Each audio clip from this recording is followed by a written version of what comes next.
40 minutes. But I did study art. I loved art. I spent my junior year in Italy. I got out of school. I was enrolled at RISD and Yale for my master's in fine arts, and I decided to take a right turn to business. A few months later, I was given a job at a couple of banks. I knew nothing. I told them very clearly that I knew nothing. And I think they liked that. The fact that I was honest that I knew nothing, because they knew that I knew nothing. But that I knew that I knew nothing was really significant. And 6 months into it, I was asked by the head of the international visit at JP Morgan, where I was employed, to go be number 2 in a 2-person office in Madrid, Spain. 6 months later, Franco died. I was number 1 in a 1-person office in a very insignificant country that all of a sudden became very significant. And I was very fortunate to be in a place, and I felt, if some of you will remember conceptual art, that I was in a conceptual art project in the audience, and all of a sudden I was asked to walk on stage and be part of it. I said, wow, that's really cool. Let's see where this goes. 6 months became 6 years. I lived through the entire transition. I was rewarded for having done a good job and learned Spanish to be asked to go to Mexico.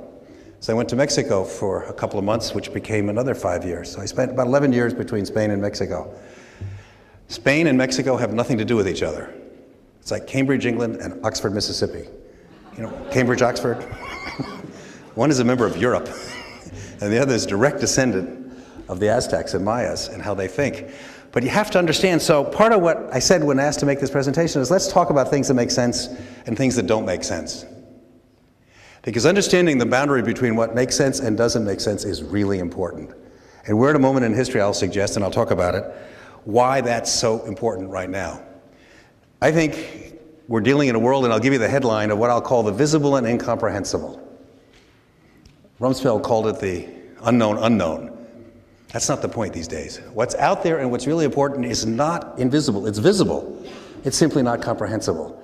And in retrospect, we can look back and see over our lives that certain things that we saw were anomalies, didn't make sense, the pendulum was shifting, and if only we'd known how to put those in context. And right now we're in a remarkable moment like that, and I'll walk through a couple. I say we're in a world of unparalleled economic realignment and political order, and we're doing so without a world war. We should pause and be thankful of that, because most of the other unparalleled realignments of world order have been accompanied with massive brutality. And we're suffering it. Certainly the economic pain is felt by many. The injustice of that call in the football game on Monday night brought the refs back. Did anybody see that play? I saw it by total accident with my son, and I said, how do they get away with that? And it was that sort of catalytic moment that forced the players, the refs, and the league to come back and deal with a situation that they were refusing to deal with. Or somebody said a $10 billion enterprise was at jeopardy because of a $3 or $4 million settlement. And I think that's really important. So I'm going to give you a bunch of thoughts over the years of things that make sense and don't make sense. Do you ever notice when you're looking at something that doesn't make sense? There's two things I would suggest. Either you don't have enough information, in which case get more and it will make sense, or you have enough information and it doesn't make sense because it doesn't make sense. More information isn't going to improve it. And listen to that, because if you can distinguish that, you will likely both avoid disaster and identify opportunity. Think about that. I'm speaking largely to the students, but the rest of your life is about avoiding disaster on one hand, and more importantly, finding opportunity. And where does opportunity lie? And I'm going to talk a lot about boundaries. Boundaries is something that I'm fascinated right now, because one of the things you're going to have to learn as you go through is that everybody tells you that what they're talking about matters. In fact, that's not true. Most things want to tell you that they matter more. Some things matter less, and a great deal of things don't matter at all. And only in retrospect you realize that a lot of things that you thought were important really are irrelevant. And a few of the decisions you make in life are really important. And how do you tell the difference? Because most people fill their lives up with urgent and unimportant matters, if you know Tom Peters' book. How do you focus on the unimportant things that really do matter? So a couple of boundary issues on that. What do I mean by boundary? Because we're at a boundary moment in history right now. Artists define boundaries. Scientists define boundaries. Teachers help you learn the boundaries. The boundary is the space between what I call between here and there, where there becomes here and here becomes there. It's that moment in the shift of a pendulum of any type, a grandfather clock, when very heavy objects momentarily become weightless before a complete reversal of trajectory. How can something so heavy be so weightless and all of a sudden go the opposite way? That's really important. China, for most of my life, certainly all the post-war experience was run by the Communist Party. It was a complete unmitigated economic disaster. And somewhere about 15 years ago, the party in power realized that what they were doing was a complete disaster, that it was not leading anywhere. They didn't engage in a mild course correction. They did a complete reversal of course. Think of that. And they're still in power. The Communist Party has, among other anomalies, been the greatest single job-creating engine in the history of the planet Earth. And my facts may be slightly off, but I doubt it. Because they've created something like 400 or 500 million jobs. That's a big number. Now, they got lots of other things that I got to deal with. But in terms of creating jobs, so if you say the Chinese Communist Party can create 400 million jobs, why can't the Republicans and Democrats? We're supposed to be the capitalists. What's wrong with this picture? So think about that moment of the pendulum. Think about when things shift. All of us in this room have had our adult experience in the post-World War, when America reigned supreme. Largely, well, you know the story. We won the first, we won the second. And at the end of the Second World War, the other large masses, land masses, continued to be managed by really bad governments, putting it simply. The Russians, the Chinese, India with its bureaucracy, Latin America with its bureaucracy, Africa, all kinds of problems. And USA was the beneficiary of victory. The boundaries of most of the other nation states had been redefined, in some cases quite radically, and our boundaries were untouched. The USA in our lives became accustomed to what I call determining events and exporting consequences. What do I mean by that? We thought that the decisions that we took mattered more than the decisions that other people. We decide, you react. Or putting another way, think of a train where you have drivers, passengers, and those who can't figure out whether they're a driver or a passenger are roadkill. You got to figure out which of those two, because there's not a third choice. And we thought we were accustomed and managed to determine the course of world events, and it was largely true. But it's also because we enjoyed the engines of productivity, the best universities, and the greatest land of opportunity. So remember your history, 1946, who came here? Well, Einstein on down. The abstract expressionist painters, the musicians, the physicists, you name it, because there was no sense of opportunity where they were. If you were Chinese in that period and you had a real, or Indian, and I'll just pick those two countries, but I could pick Brazilian, there was not a land of opportunity where you were from because the nation state continued to be run by bureaucrats. Decisions and opportunity were handed down either by authority or by inheritance. So if you had simply the brains and the talent, you had to emigrate. Enough says history. What's not entirely understood by most people in the United States is that's completely changed.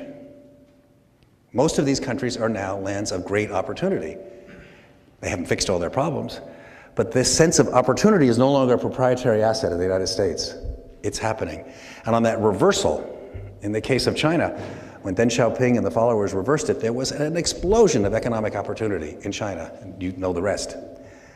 When Brazil, the bearded communist leader named Lula, who ran for office and became prime minister on a platform, got elected.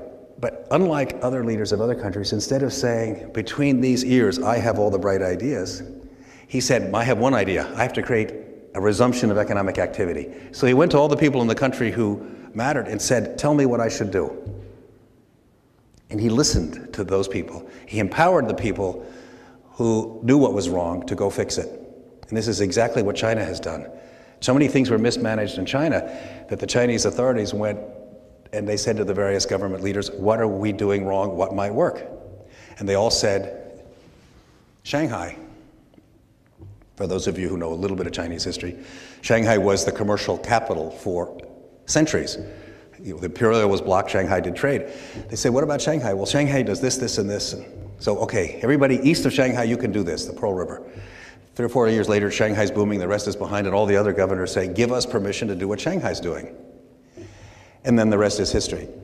It's that moment when the pendulum goes from centralized power, command, to empowerment of individuals to make their own decisions. Now, in an academic environment, you're going to say, duh. But it's really important to understand that shift of the boundary. Think about the definition of boundaries over the course of history. How were boundaries defined of nation states for thousands of years? Largely two things, water and mountains.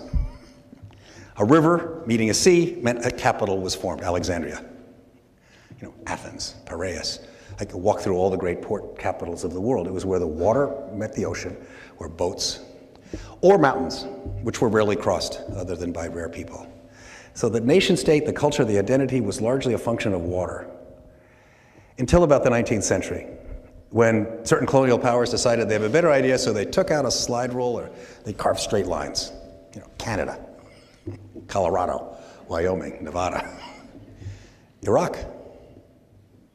Think about all those boundaries that were established in the 19th century, early part of the 20th century by people far away over, and again, the differences between here and there, about nation states.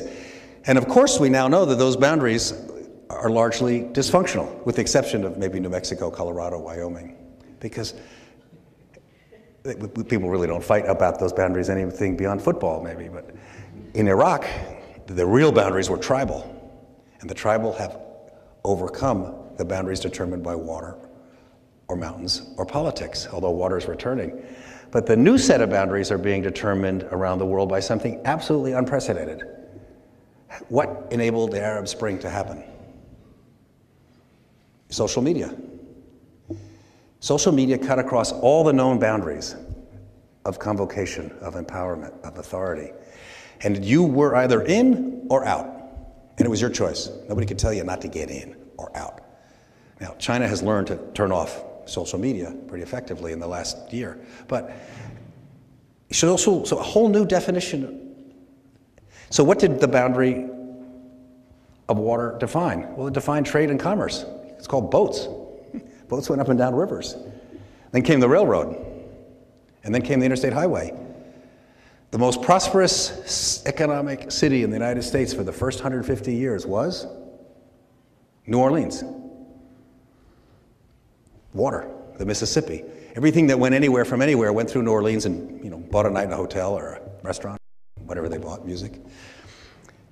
New Orleans, after the World War, couldn't get itself organized to build an airport. And cities that were economically insignificant before the World War, and with no offense to anybody, you know, so Charlotte, Memphis, Atlanta, woke up as the flyboys came back and said, we're going to build ourselves some airports. And the entire pattern of trade shifted from boats to planes. And the water city, the biggest water city, is now largely economically irrelevant except for tourism, and it has no international flights. You can't get out of the country from New Orleans, if you think about it. It's extraordinary how they were the port and now they're no port. So this boundary between here and there is really, really important to think about. And of course, I'm supposed to do economics. So boundaries define the opportunities for trade and commerce. Where has trade and commerce migrated in your lives? To the internet. You want to buy anything really good? You go online and price it. You want to buy anything that's mildly expensive? You don't go to the guy on the corner. You shop. The dog food industry, I understand, and I spend a lot of time in Manhattan. If you just think about this, the dog food industry has largely migrated to the internet. I mean, that's almost a point of humor. But if you live in an apartment in Manhattan, you got to buy a 30-pound bag every week. You don't want to go carry it upstairs, carry it up. You have it shipped. 30 pounds once a week, please deliver, thank you. And if you buy it out of state, there's free shipping and no tax. Amazon. It's trade and commerce migrating to the most efficient. So when boundaries move, amazing disaster and or opportunity. And I suggest that there's an enormous wealth of opportunity right in front of us all for the remainder of our lives. And let me give you a couple examples of the ones that I think. Some things that are wrong and some things are right. Be aware of picking the right problem. Far too many times in history, people think they have an answer and therefore apply it to everything in front of them. It's called give a man a hammer and everything in life is a nail. Whack, whack, whack. Maybe it was a screwdriver, or maybe it was a window. You know, just because you have a tool doesn't mean it's the answer to the problem. And too often you get accustomed to answering a problem simply because you have an answer. And that's largely the case of the last 5 years. Those of you who've done enough economics, you know that we've lived through roughly 25 years of declining interest rates,